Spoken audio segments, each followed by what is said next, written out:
Hi. My dog. How you doing? Pretty good. What's your name? Mick Jenkins. Where you from? South side of Chicago. Where else you from? Alabama. What part? Huntsville. I mean, that's just where I was born.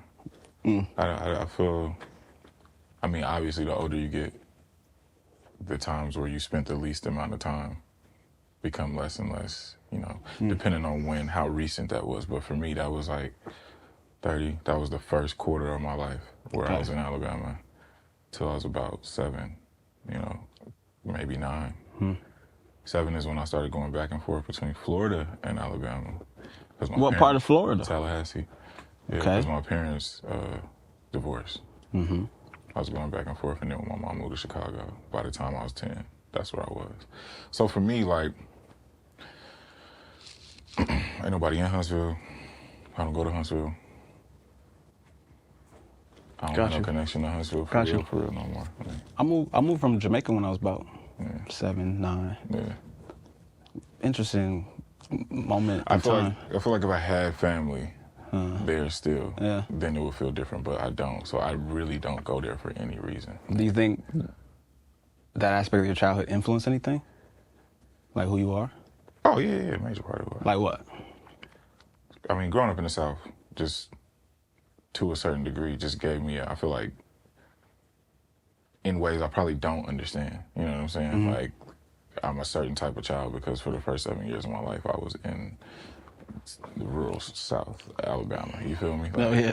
Versus, because as soon as I got to Chicago, instantly I realized I was different. You feel me? Like, immediately. So it's just like, obviously, that's going to produce, very quickly I assimilated in my own way to Chicago culture. But, yeah, I mean, like I said, probably in ways that I can't explain. And then more in ways that I can is,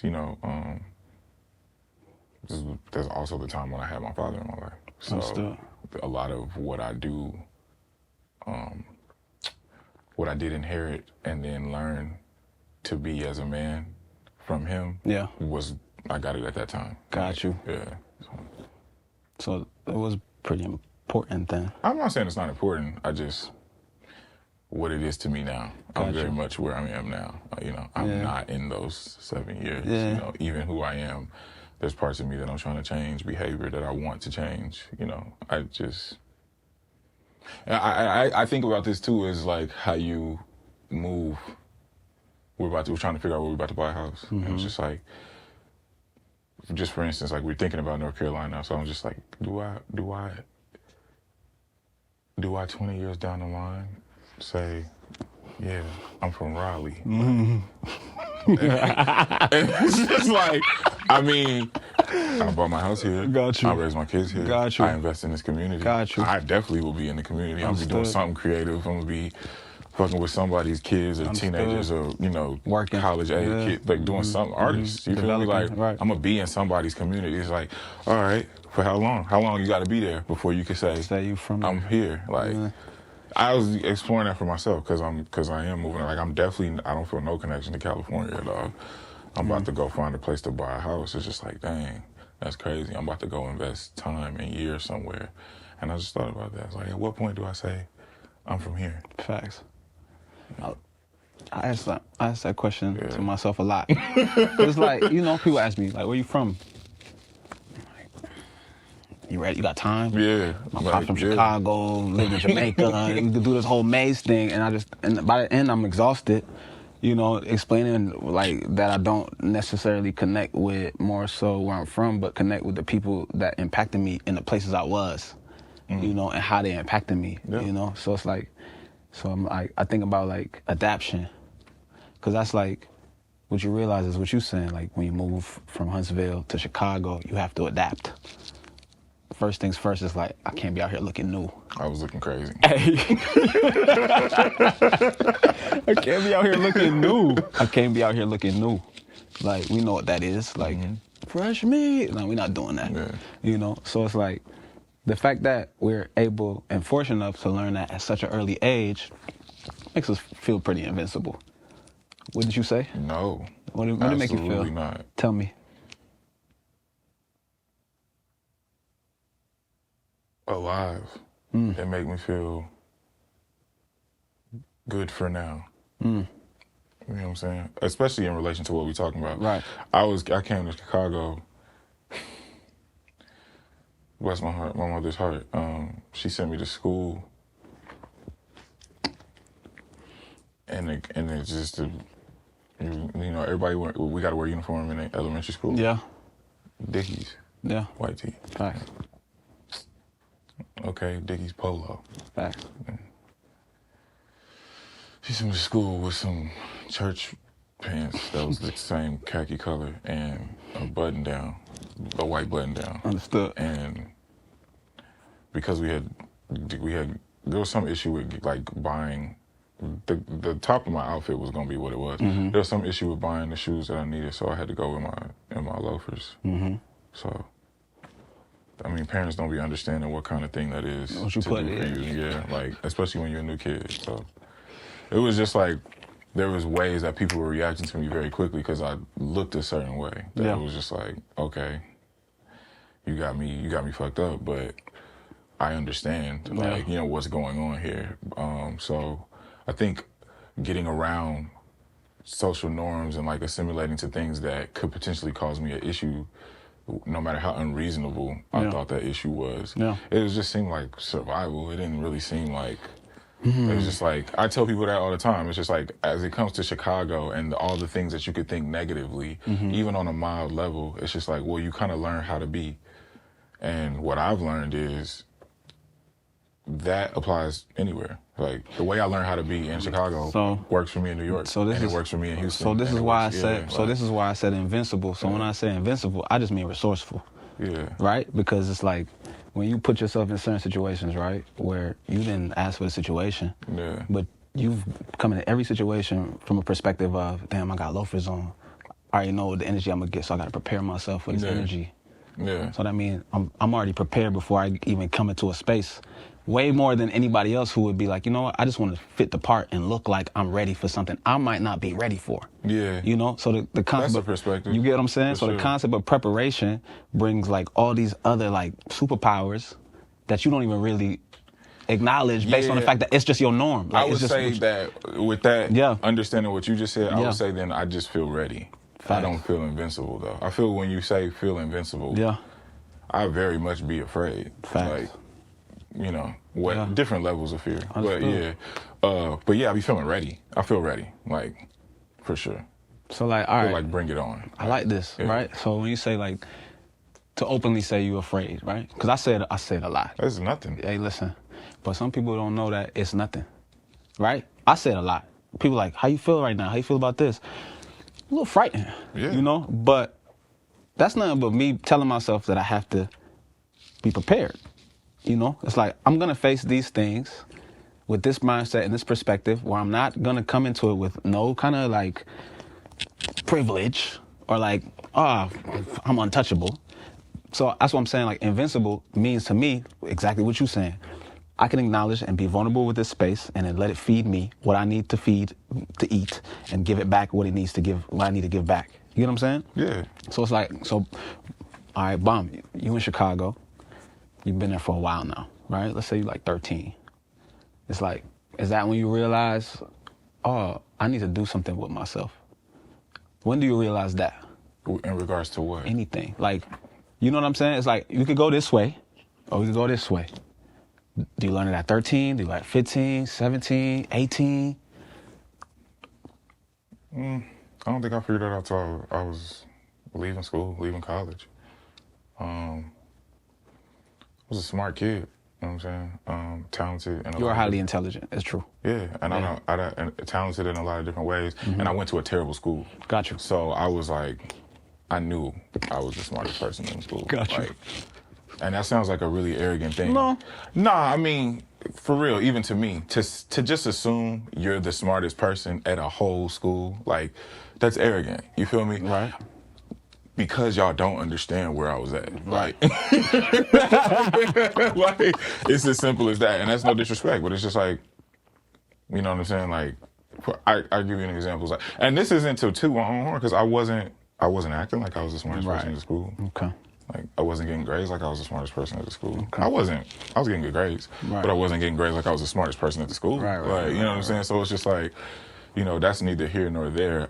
What I was saying that to say was, because I was that way, because I believed that about myself, I just kind of did whatever and knew I could always make it up.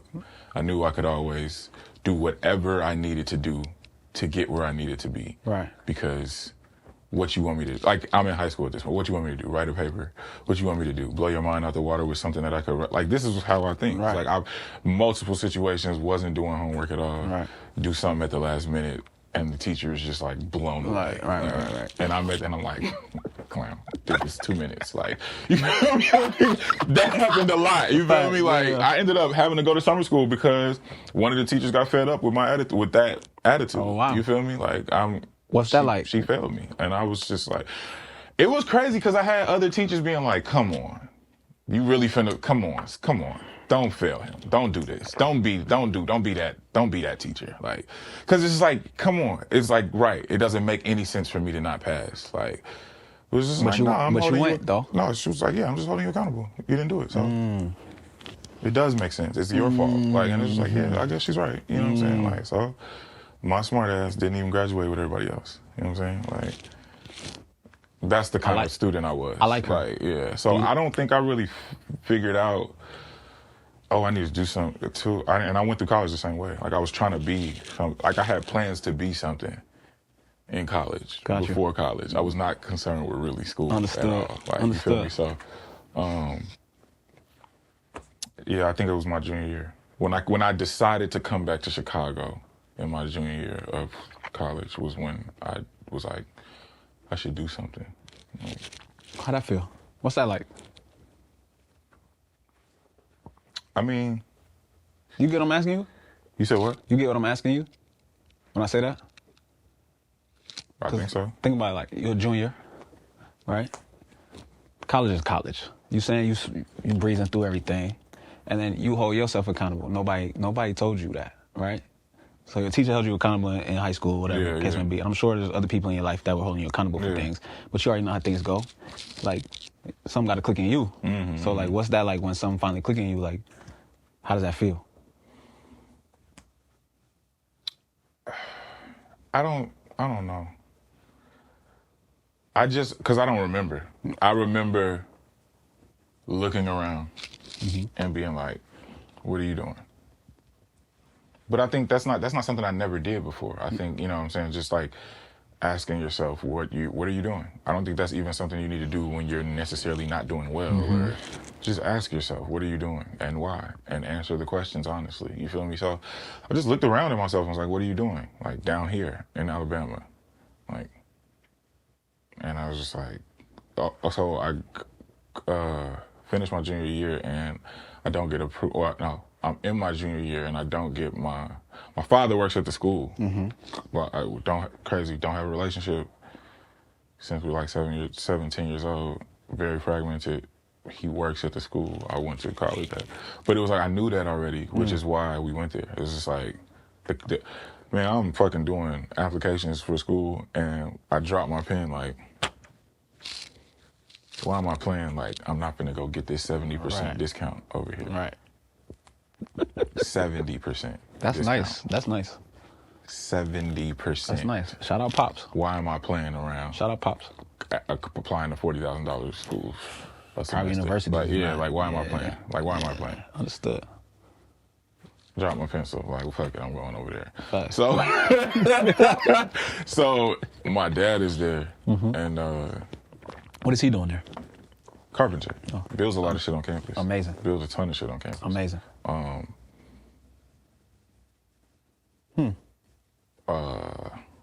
was I saying? Oh, what was his job?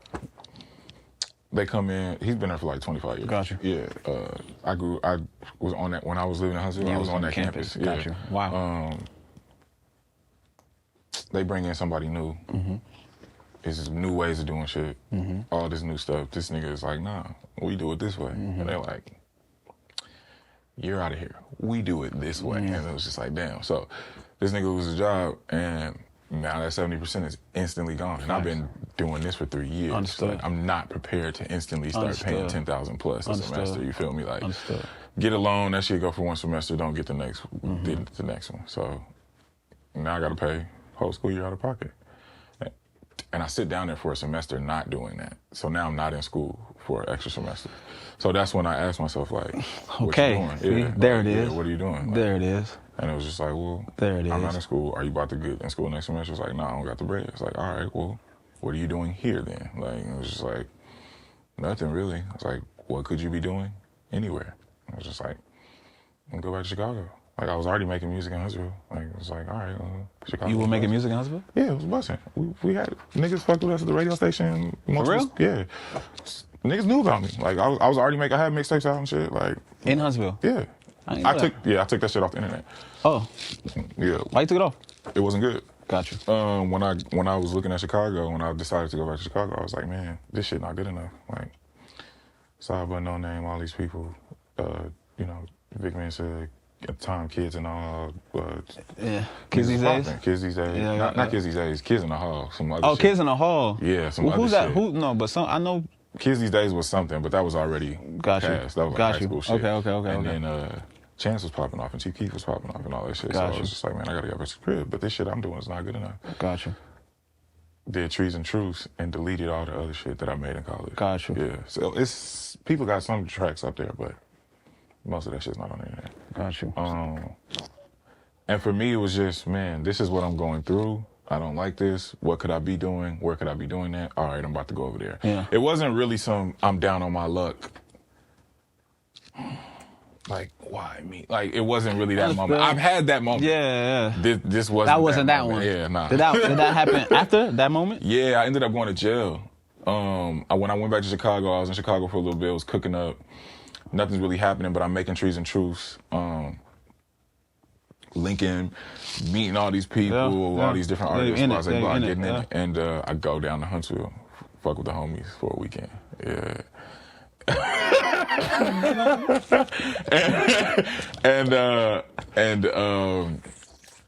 I get we hotboxing crazy, and we pull out the dip that we was in for the hotbox and just roll down all the windows.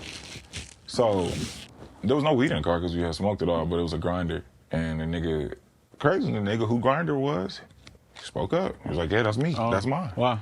So they took him. Yeah. We thinking that's about to be it, bro. I'll kid you not. This nigga, I'm in the passenger seat. This nigga's walking back to the police car. We thinking that's everything cool. Because they were just talking to campus. We pulling into campus when they pulled us over. So he's talking to campus security after they just took my boy. Yeah. We thinking, all right, they finna give us our shit back. Somebody finna get in the driver's seat. We just gonna keep going. Facts. They give us our shit back, except for me. And nigga was like, you too. I was like, what? But he was like, get out of the car. I got out of the car. Got arrested. Got the same charge as that nigga. You got the same charge? Mm-hmm. It's a paraphernalia charge. In Huntsville, Alabama. Dog. You can't think about Huntsville, Alabama in 2011. So I know where you at. Yeah. Like, I know where you at. Like a paraphernalia charge. What the fuck? No. Like, I know where you at. That's where I was at. Like, got you. Yeah. So 30 days. You was in there for a month? My homie fought it. Here's my situation. Like, I don't got the bread for what they asking me. Fast. I don't even have the $75 to bail myself out. Like, somebody got to bail me out. You feel me? Like, and it's like saying, do I have it and can I come up with it? It's two different things. Facts. You feel me? Like, yeah, I could come up with it. You feel me? Like, do I have it to my name? Facts. No. So now I'm, so, but that's not what we're dealing with. We're dealing with, if I'm going to fight it, I got to get a lawyer. There's litigation. Probably gonna go 2 to 3 times that I'm going. I came down here for a weekend. I don't live here anymore. Yeah, you learned a lot really fast. You feel me? So it was just like, I was like, what's really happening right now? I'm about to get bonded out on somebody else's bread. The only person who can help me litigate this is my mom. So I'm about to ask my mom for $3K plus. Facts. And then I gotta come back down here however many times for the rest of the year. And I don't know when. I just know that I'm going to have to do that. I know that this isn't going to get solved in one trip. Probably going to be 2 or 3 trips to come back down here to fucking Huntsville, Alabama to go to court. Or I could just sit for 30 days. Got you. I was like, I'm gonna just sit for 30 days. Now, I didn't know what I was doing when I did it. But to me, I was just adding up all the math, all the people I was going to have to ask for favors, all the times I was going to have to come back. I was just like, I'm going to just do the 30 days. Just take the L. I just did the 30 days. It's good that you... That shit sucked, though. Before we keep going, get your phone, bro. Fix it. Oh, yeah, let me turn it up. That's all good. Yup, You good. You fucking good. everything up. Nah, you good. My bad. Yeah. All right.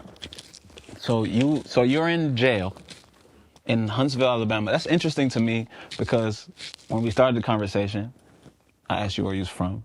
You said Chicago. Then I said where else, and then you said Huntsville. But you kind of like,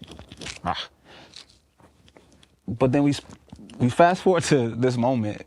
I mean, no, let me finish. It's an important moment. I think it's important. It's absolutely important. Yeah. Because how old are you?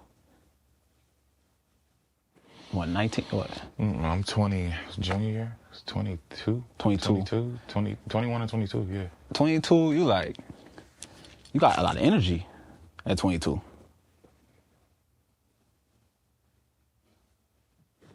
I would say, right? I say most 22-year-olds. Yeah, you got a lot of energy. Yeah. And then they like, go in this one place, don't do nothing but stay in this one place for 30 days. What you do with your energy? I wrote. Ain't shit to do. Like, I feel like it ain't really very much to do. It's not even like, you like, it's like, bro, he was gonna draw, he was gonna write, he was gonna work out. Facts. Or he was gonna sit on your ass. Facts. Or play cards. That's all you really could do. Ain't shit else to do. We wasn't in a situation where we could go outside, so. They had an outside area, but it wasn't shit to do out there. He wasn't doing anything out there, so it wasn't shit to do. So yeah, I was writing. I didn't even use most of the shit that I wrote. I was just about to ask that next. I was like, did you use any of those? You know how people I didn't use most they of the like, shit yeah, that I wrote. I wrote like 100 bars and I came I out. did. I wrote like 100 bars. Most bet. of that shit was not very good. Just because I write off my experience. I was in jail. I didn't even feel like writing about anything. Like I write off how I tell my story. And I think when you are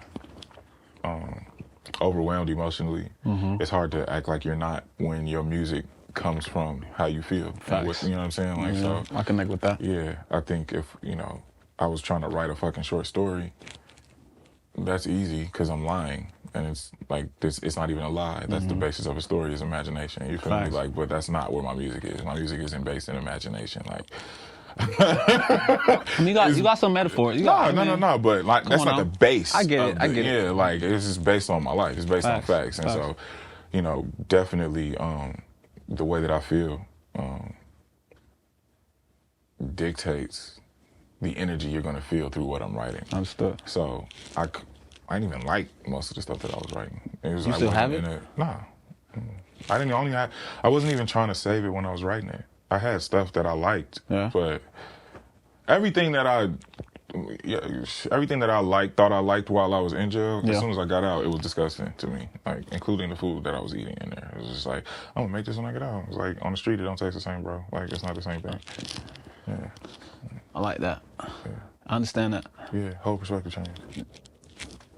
Different world. And that's why it's just like, well, is that really Huntsville? Or is that just jail? That's jail. Like, now it's different jails, different places. Facts. But jail's jail. Yeah. It's like, yeah, I mean, I guess that's Huntsville, but it's like, it's literally not Huntsville. Yeah. It's literally the place they put you so you can't be a part of the city. Can't do like, ultimate FOMO. There's different rules. Right. There's different, it's like, that's not the life you're living. So it's just like, I mean, I hear you, but like, again, when I think about my disassociation with that city, it is really because what brought me there, my father. Like, that's where my father lived. You know what I'm saying? Like, so he not even there no more. So it's just like I really don't. I get it. No, I completely get it. I get it. You been in jail since?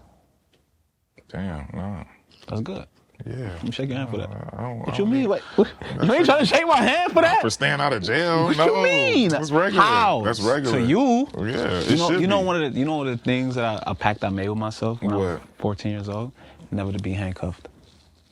I mean, I don't know how much control over that you have, but I mean, but I feel like it's just like you saying, nah, I can't even shake your hand because what you mean, bro? I wasn't supposed to be in there in the first place. Like, yes, but the life we live, we get put in That's a lot of, we get put in mad disagree with that situations. perspective. You know, you look up and be like, for real? Come on. I don't disagree with you. Right. So based on a lifestyle, that's what I'm speaking to. I'm not speaking. It's like if we were mundane and we woke up and did the same thing every day, it'd be easy to be like, nah, what you mean? No way. But literally, we are casualties of our gifts. We wake up and we get put in a circumstance or a situation that we have to learn how to be like, hey, listen. You know what, though? Everybody that's with me, everybody take a deep breath. You know what, though? You get what I'm saying? I feel, in my experience, in every moment that I have been in relation to what we talking about, including the one that got me in jail, Understood. I still had quite a bit of control over what was happening. And the reality is, why the fuck did we drive out of that spot and roll the windows down and let a cloud of smoke trail behind the car and think that was a good idea where we were? Like, it doesn't matter who else they chose to come out the car. Like, it doesn't really matter if it was unfair that they chose me. You know what I'm saying? It's like, how did we end up in this situation? Doing some dumb shit. Accountability and awareness is Like doing some dumb ass shit. I love it. You I feel get me? it. Like, so it's just like, you know, can you really be mad at them? Like, you can, but you ain't right. Like, nobody, you know. wasn't on your P's and Q's. So You said, it's just you said that in one of your songs. and all I had to do was not be stupid. So it's just like, I mean, no, I don't want to shake nobody's hand for not being stupid. It's like, why you need a handshake? Hey man, look. To be smart about yourself. Listen. I like you. Yeah. Cause we speaking about awareness. Yeah. It's just like,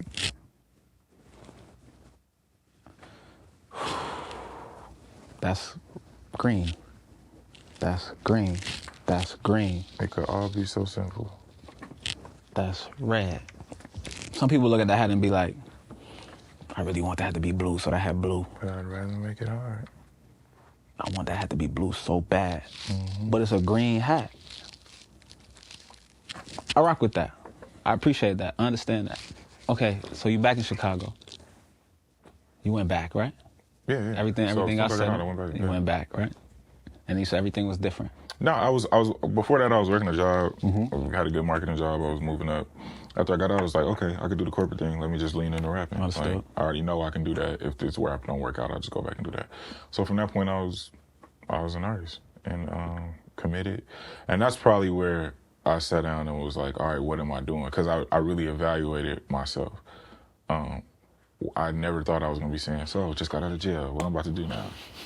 Crazy. Because I lost that job, obviously. You can't just be gone for 30 days. No. I definitely didn't want to tell them niggas I was in jail. So, Right. that was done. That's where I just really, again, it just wasn't some super down-ass moment more than it was just like, all right, what am I doing now? You feel me? Like, and I think that's just a question that I ask myself a lot. Like, what am I doing? What are you doing? And I needed to answer the question. So it was just like, well, I know I can do the corporate shit because I did that. I'm gonna do this. And I think after I released The Waters, which was my second joint, it was when I really felt like I had and was developing some purpose. I don't think I knew what my purpose was, but now I absolutely believe I'm here to tell people my story and have them be influenced by, my life and my life decisions. Obviously my music, but it's just like that's literally what I'm talking about. Yeah, so, nah, yeah, I get it. And then that extends to stuff like this and toxic schools and, there's something in me that is for the world. So I don't know exactly what it is, so I'm gonna give y'all what I got. You feel me? Like I think that was developed once I started seeing people's reactions to The Waters and people telling me, oh, you saved my life, you kept me from doing this or that. Or it's just like that stuff is overwhelming, but it's just like it lets you know the power of your words. You feel me? So that was probably when I got out of jail. Trees and Truths is out, and I'm getting out of jail, and I'm like, damn, I'm gonna just lean all the way into rap, cause I already know I could do that other shit that everybody tells you is your safety net. Facts. Like, okay, I was just doing that. I know I can do that. Yeah. And I lied to get that job, so it's just like I know I can do that. Let me lean into this. And so then my purpose just kind of has developed over the years and become more specific as I've progressed as an artist, for sure.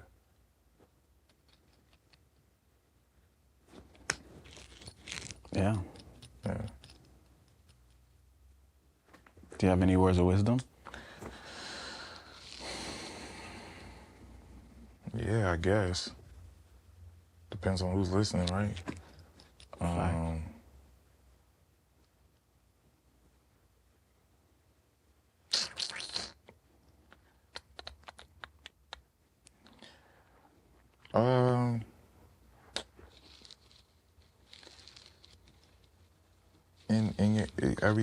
You got your own timeline.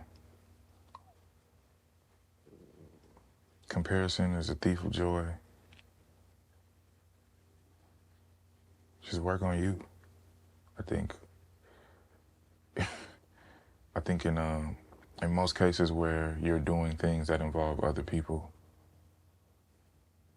like living, if everybody looked out, like took care of themselves and was responsible for themselves, not only looked out, that's the wrong word, but was responsible for themselves, there'd be a lot less finger pointing, and I think a lot more like getting things done. Even in a simple conversation, I think it's not nature. And as me and my wife develop, our communication skills and conflict resolution, I think there's a huge thing that you kind of realize that you don't want to accept when you're trying to get another person on the same page with how you like to be communicated with. Yeah.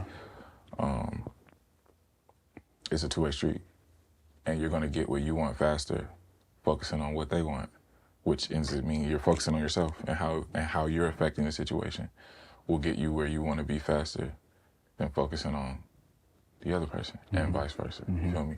And I think in moments when Jesse is disrespecting me, it's hard for me to focus on that truth.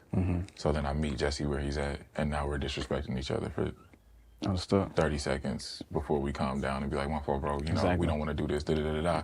But if I would have just focused on myself, it's very possible that maybe Jesse's disrespect gets caught by Jesse. Maybe he calms down in less than 30 seconds or less than 10 minutes or less than 2 days or less than 2 weeks. You know what I'm saying? Like, I think me and my wife learned that, and it's a thing that we run against, because when you're offended, Understood. you react. And even if that reaction isn't some egregious, oh, you're overreacting, you might have got where you wanted to get faster by, just holding that perspective, being able to express yourself, you know what I'm saying? Like, really constant. And I think that shit applies to life. You feel me? I think a lot of times as artists, in fields where where it's very easy for work to get unnoticed, for people who do less work to you to get accolades that you don't have, and when you're in objective industries, looking at what other people got accomplished, how far, it's not going to do you very much if you're not using it as pure inspiration. Like, if you're using that to measure yourself, like, it's just not something you should do. It's as simple as that. Agreed. It's just not something you should do at all. Fully agreed. What other people have, what other people have accomplished, what other people's actions have gotten them, good, bad, has nothing to do with you. It has absolutely nothing to do with you. It has nothing to do with your path, has nothing to do with your talent, has nothing to do with the people that are paying attention to you that you know nothing about. It has nothing to do with you. And I know it's very easy to believe it does. It's very easy to feel like it does, despite what you believe. Because I'm telling you this, and if you catch me in the right spot with a fucking list, I'm be like, now why ain't on You feel me? But at that same time, 5 seconds later, I'm telling myself, because that shit don't matter, bro. Right. That shit don't mean nothing to nothing. Like, and, knowing that, remembering that, reminding yourself that, I think as a creative, like I said, anybody dealing with an objective field, I think that's something you gotta hold close to your heart. Is that wisdom? I don't know. No, it's People brilliant. been telling me that my whole life. That's brilliant. Facts. Thank you. I think that's some wisdom. Really, the keys to life is what niggas been telling you. Like, all you do in life is learn how much what people been telling you is You the got truth. all the realizations. Yeah, Yeah, that's facts. That's true. People been telling you to focus on yourself since you was 5 years old. Since you was probably younger. Since you was coherent. Right. Since you was coherent. Since you started walking. Yeah. Like, yeah. Facts. Interesting. Yeah. Thank you very much, man. I appreciate it. No problem. I learned a lot. Yeah. Thank you very much. No problem at all.